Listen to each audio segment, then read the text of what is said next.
Madame, Monsieur, bienvenue dans ce flash de l'information sur Tonesna TV. Voici les principaux titres de l'actualité. À Kairouan, pas de tentative d'incendie du mausolée de Sidi Sahbi selon l'administrateur.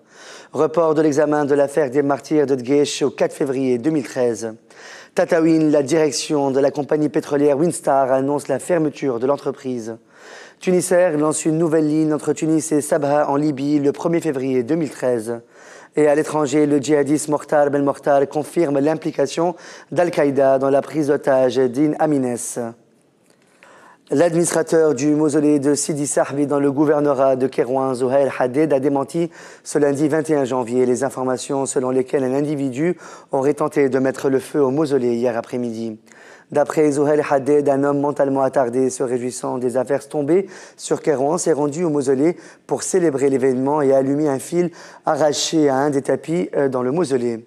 L'administrateur du mausolée a ajouté que les autorités sécuritaires ont arrêté l'homme puis l'ont transféré à l'hôpital psychiatrique. Le tribunal militaire de première instance de Sfax a décidé ce lundi 21 janvier de reporter l'examen de l'affaire des martyrs de Dgesh dans le gouvernorat de Tozeur au 4 février prochain. Un lieutenant de la garde nationale, Taïb Amimi, est accusé d'être impliqué dans le meurtre de 3 jeunes de Dgesh le 11 janvier 2011.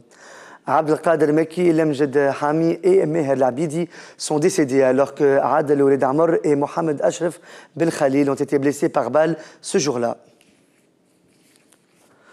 Le chef du gouvernement provisoire, Hamadi Jbeli, a déclaré ce lundi 21 janvier au cours d'une conférence de presse tenue à Darvief à Carthage que le remaniement ministériel sera officiellement annoncé en fin de semaine. Hamadi Jbeli a expliqué que c'est ce lundi qu'il prendra connaissance des positions officielles des partis avec lesquels le gouvernement est en négociation en vue d'une intégration à la nouvelle équipe gouvernementale. Le chef du gouvernement provisoire a évoqué, outre les prises de position des partis, d'autres raisons expliquant le report de l'annonce de la nouvelle composition du gouvernement, comme la visite du président provisoire Mansour al-Marzouki en Arabie Saoudite. La direction de la compagnie pétrolière canadienne Winstar a décidé ce lundi 21 janvier de fermer l'entreprise située dans le gouvernorat de Tataouine à cause des protestations des agents et fonctionnaires. Des négociations pourraient toutefois avoir lieu entre le syndicat affilié à l'Union générale tunisienne du travail et la direction de Winstar qui exploite les champs de Chouch, Saïda et Senghar afin d'éviter la fermeture définitive. Le ministère de l'Intérieur a annoncé lundi 21 janvier dans un communiqué l'arrestation de 2 individus impliqués dans le meurtre d'un membre de la Jamiat Dawa wa Tablir, Fawzi Hamdi, à Sousse le 19 décembre dernier.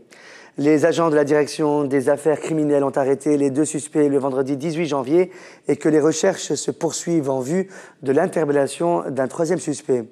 Les 2 individus arrêtés ont reconnu leur appartenance à Dawa wa Tablir, courant Nosra, et leur culpabilité. Le crime aurait pour motif un conflit de type organisationnel au sein de la Jamiat remontant à l'année 2003. Le transporteur aérien Tunisair a annoncé dimanche qu'il lancera une nouvelle ligne reliant Tunis à Sabha en Libye à 660 km au sud de Tripoli à partir du 1er février 2013. Un représentant de Tunisair en Libye, Jalel Warrari, a confirmé cette information à l'agence France Presse, précisant au passage que dans un premier temps, Tunisair assurera 3 vols par semaine les lundis, mercredis et vendredis. La compagnie aérienne a l'intention d'ajouter 3 nouvelles destinations pour les avions partant de Misrata.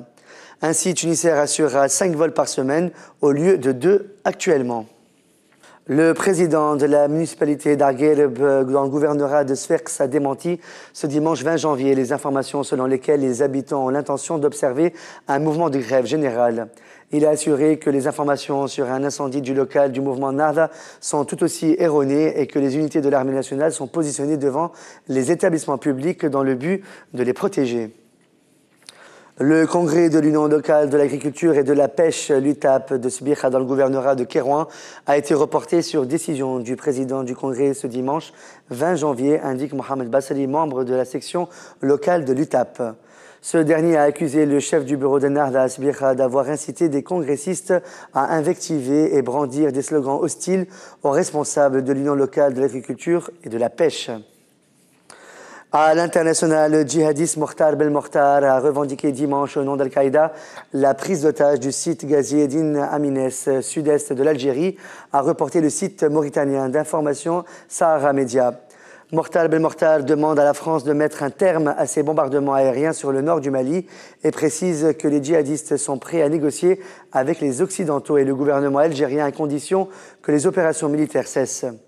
L'ancien émir d'Al-Qaïda du Maghreb islamique appelle à respecter le choix du peuple malien musulman de voir la charia appliquée dans le territoire d'Azoued, nord du Mali, revendiqué par les séparatistes touaregs. Lors d'un congrès organisé par Ahmed Dogan, président du mouvement des droits et libertés de la minorité turque en Bulgarie, ce samedi 19 janvier, un homme est monté sur scène et a brandi un pistolet sur le dirigeant du parti en tirant à plusieurs reprises. L'agresseur n'a pas touché sa cible et a vite été maîtrisé par les gardes du corps qui l'ont mis par terre et roué de coups. Selon la police, l'homme est d'origine turque. C'est la fin de ce flash de l'actualité sur Tunesnet TV. Merci de votre fidélité. Excellente fin de soirée sur Tunesnet TV. À demain.